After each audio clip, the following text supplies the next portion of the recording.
Bienvenue à l'Exponentialiste, une émission pour ceux et celles qui veulent aller plus loin avec Dieu et qui sont prêts à faire ce qui est nécessaire pour entrer dans leur destinée. Ici Luc Dumont, merci d'être là, je suis heureux de te retrouver. Aujourd'hui, je vais te partager un secret que tu dois savoir. Il faut absolument que tu saches ce que je vais te partager dans les prochaines minutes. Reste jusqu'à la fin, je vais te bénir au maximum.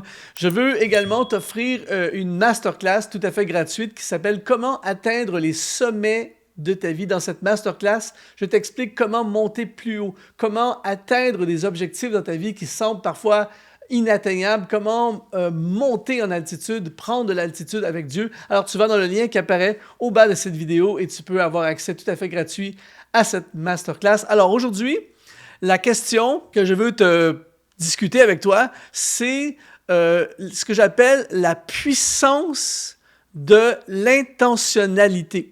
Je regardais un reportage il y a quelque temps de ça, j'aime beaucoup regarder les reportages, et c'était un ancien pilote de l'armée qui partageait un peu son histoire, tout ça, et il racontait quand il a commencé ses stages au début, il était aux commandes de l'appareil, il avait son instructeur avec lui, et il était dans une période, dans une zone de tempête, vraiment des turbulences, la pluie, les éclairs, le tonnerre, le vent.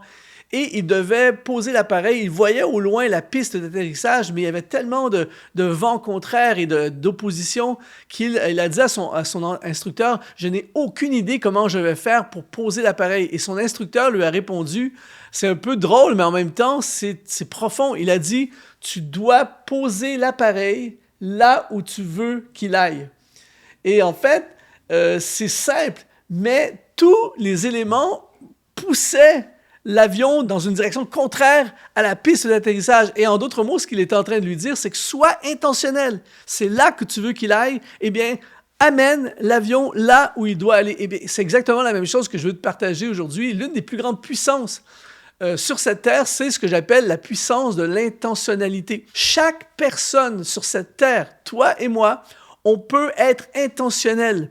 Et quand on fait des gestes intentionnels, eh bien, on pose des gestes dans la direction de ce qu'on veut qui arrive. Alors aujourd'hui, j'aimerais te proposer 3 choses que si tu deviens intentionnel avec ces choses cette année, prépare-toi à avoir des super résultats dans ta vie. La première intention, c'est intentionnel à prier. Je vais lire pour toi un texte merveilleux dans l'Évangile de Matthieu au chapitre 26, versets 40 et 41. Il dit... Et il vint vers ses disciples qu'il trouva endormis. Et il dit à Pierre, « Vous n'avez donc pu veiller 1 heure avec moi. Veillez et priez, afin que vous ne tombiez pas dans la tentation, car l'esprit est bien disposé, mais la chair est faible. » L'une des intentions qu'il faut absolument avoir dans notre vie, c'est être intentionnel à prier.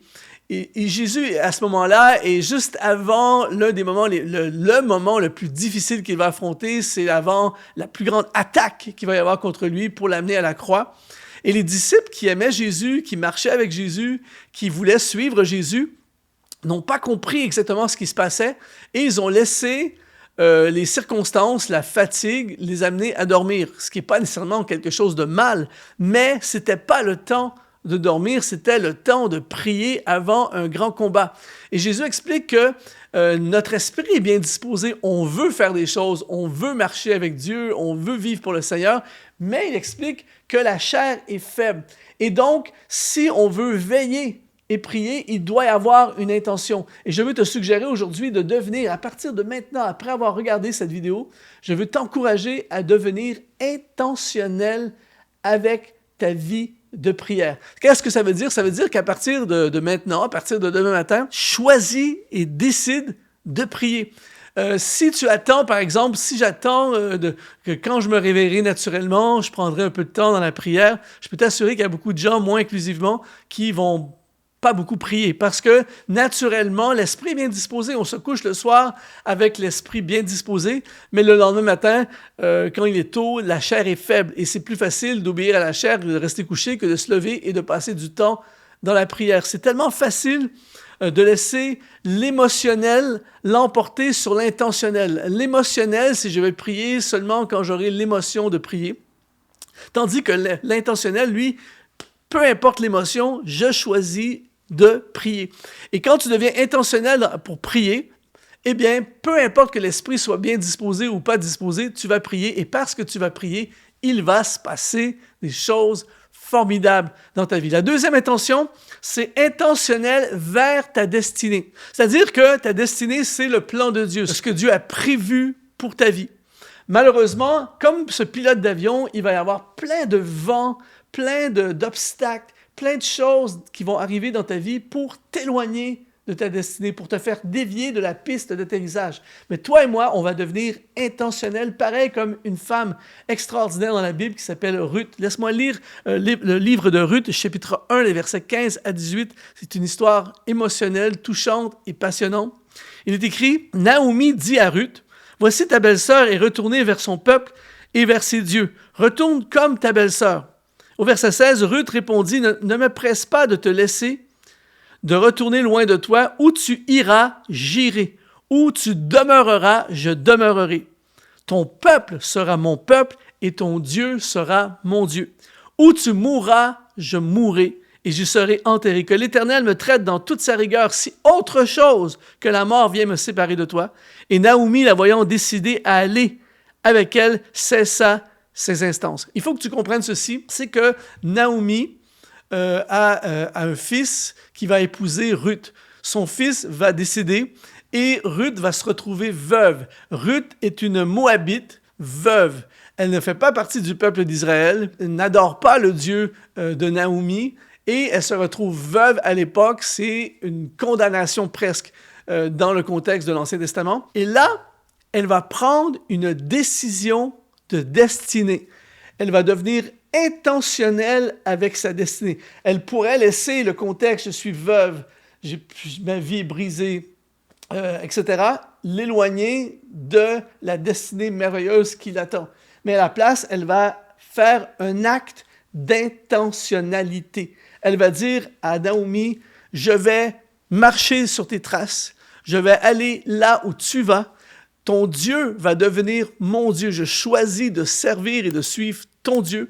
Je vais aller là où tu vas et rien ne pourra m'empêcher de faire. Elle est tellement intentionnelle que Naomi n'insiste même plus. Alors, elle va suivre sa belle-mère Naomi, elle va suivre Dieu, elle va déménager, elle va partir vers l'inconnu, elle va changer sa nationalité et tout à coup, elle va activer sa destinée à cause de ses gestes intentionnelle. Alors qu'elle va accompagner Naomi, elle va rencontrer un homme qui s'appelle Boaz et elle va l'épouser. Boaz est un homme prospère, tout ça. Et elle va tout à coup se connecter au peuple d'Israël. Et ce qui est fou dans cette histoire, c'est qu'elle va devenir l'arrière-grand-mère du roi David et ce qui va la connecter directement avec la lignée messianique. C'est quand même wow! Cette femme qui était condamnée selon les standards de l'époque, cette femme qui aurait pu sombrer dans l'oubli, qui aurait pu être une veuve malheureuse et partir loin de Dieu, à la place, elle a fait des actes d'intention et ça a changé complètement sa destinée. Et j'aimerais t'encourager aujourd'hui, toi aussi, à poser des gestes à partir d'aujourd'hui, à devenir intentionnel avec ta destinée. Qu'est-ce que ça veut dire? Ça veut dire que tu vas être intentionnel dans la direction de ce que Dieu veut pour ta vie et non dans la direction des circonstances de ta vie. Peut-être qu'en ce moment, les circonstances n'ont peut-être rien à voir avec ce que Dieu veut pour toi. Peut-être que tu es dans un temps difficile de ta vie. Peut-être qu'il y a des grosses épreuves, des gros obstacles. Peut-être qu'il y a des défis qui semblent insurmontables. Peut-être que tu te sens tellement loin du plan de Dieu et tu peux même pas imaginer que les choses qui brûlent dans ton cœur puissent se réaliser. Mais à partir d'aujourd'hui, tu vas devenir intentionnel. Je vais retourner à l'université. Je vais me former dans le domaine dans lequel je veux aller. Je vais me connecter avec des gens qui vont me guider dans cette direction-là. Je vais trouver des mentors. Je vais revenir à Dieu. Je vais me consacrer. Je vais payer le prix. Je vais économiser. Peu importe qu'est-ce que ça implique, mais tu le fais avec une intention. Et ton intention va changer. Écoute bien ceci. Tes intentions vont changer la direction de ta vie. Et puisque tu es intentionnel dans la direction de ta destinée, tu vas changer complètement le panorama de ta vie et tu vas te réveiller un jour et tu vas être en plein centre de ta destinée. Pareil comme ce pilote d'avion qui dit « L'avion semble être entraîné loin de la piste et tu dois poser l'appareil à l'endroit où tu veux qu'il aille. J'aimerais te dire aujourd'hui que tu dois poser l'appareil de ta vie sur la piste de ta destinée et regarde bien comment Dieu va t'aider, comment Dieu va t'accompagner et comment Dieu va le faire. Inspire-toi de cette femme extraordinaire, Ruth, qui a été intentionnelle dans la direction de sa destinée. La troisième intention que j'aimerais te proposer aujourd'hui, c'est intentionnel à revenir à l'adoration. On va parler d'un roi spécial dans l'Ancien Testament qui s'appelle Ézéchias. On va lire un texte dans 2 Chroniques, chapitre 31, verset 1. Il dit « Ézéchias, rétablit les classes des sacrificateurs et des Lévites d'après leur division, chacun selon ses fonctions, sacrificateurs et Lévites pour les holocaustes et les sacrifices d'action de grâce pour le service, pour les chants et les louanges aux portes du camp de l'Éternel. » Une des choses extraordinaires que va faire Ézéchias, il faut comprendre que c'est dans un contexte où les gens se sont éloignés de Dieu, un contexte où la louange, l'adoration n'a plus sa place, l'adoration à Dieu. Et Ézéchias va intentionnellement, ce n'est pas le fruit du hasard, il n'a pas entendu que quelque chose se passe, il a mis en place une structure, il a intentionnellement rétabli les Lévites. Et parce qu'il a fait ça, ça a shifté l'atmosphère de la nation, ça a amené un réveil spirituel dans la nation. Le roi David a fait exactement la même chose lorsqu'il est devenu roi. La première chose qu'il va faire, il va ramener l'arche de l'Alliance qui était dans l'Ancien Testament, le symbole terrestre de la présence de Dieu, que son prédécesseur Saül avait chassé la présence de Dieu, entre guillemets. Et David, lui, intentionnellement, il dit « Ramenons l'arche à Jérusalem, ramenons la présence à Jérusalem. » Et encore une fois, ça va ramener le cœur de la nation à Dieu. Son fils, Salomon, a fait exactement la même chose. Il a intentionnellement construit le temple à Jérusalem. Il va restaurer le ministère des Lévites lui aussi et il va y avoir un mouvement de réveil sur la nation. Toutes ces choses ne sont pas arrivées par hasard, ne sont pas arrivés seulement en espérant. J'espère que la nation vivra un réveil. J'espère que la nation retournera à Dieu. J'espère que ça ira mieux spirituellement. Non, ce sont des hommes qui ont été intentionnels à ramener l'adoration. Je peux t'assurer ceci, mon ami, si aujourd'hui tu décides toi aussi d'être intentionnel et de dire dans ma vie, je veux ramener l'arche de l'Alliance. C'est-à-dire, je veux ramener la présence de Dieu dans ma vie. Je veux ramener la louange dans mon quotidien. Je veux ramener l'adoration au centre de ma vie. Je passe trop de temps à faire toutes sortes de choses et je ne suis pas dans l'adoration. Et je peux t'assurer que si tu es intentionnel avec la prière, comme on a vu dans le point numéro 1, et que tu deviens intentionnel avec l'adoration, dans un an, ta vie n'est plus la même. Pourquoi? Parce que la prière, l'adoration va tout changer dans ta vie. Et en plus, tu es intentionnel avec ta destinée. C'est certain que dans un an, bien avant ça, peut-être même, ta vie va changer. Et ton programme va changer, ton entourage va changer, le scénario de ta vie va changer et ça ne sera pas le fruit du hasard. Les gens vont dire « Ah, chanceux, chanceuse, qu'est-ce qui se passe avec toi? Pourquoi toutes ces choses t'arrivent? Ces bénédictions t'arrivent? » Ça va arriver parce que ça a été précédé par une intentionnalité. Alors aujourd'hui, c'était le secret que je voulais te révéler. Deviens intentionnel. Et en plus, je veux t'encourager justement à être intentionnel, à continuer cette vidéo en allant dans la masterclass « Comment atteindre les sommets de ta vie ». Tu vas dans le lien qui apparaît au bas de cette vidéo et tu vas te connecter gratuitement à cette masterclass qui, je t'assure, va te propulser dans une nouvelle altitude avec Dieu. Alors, merci d'avoir été là. Ça a été un honneur de contribuer dans ta vie. Ici Luc Dumont et je te dis, sois exponentialisé.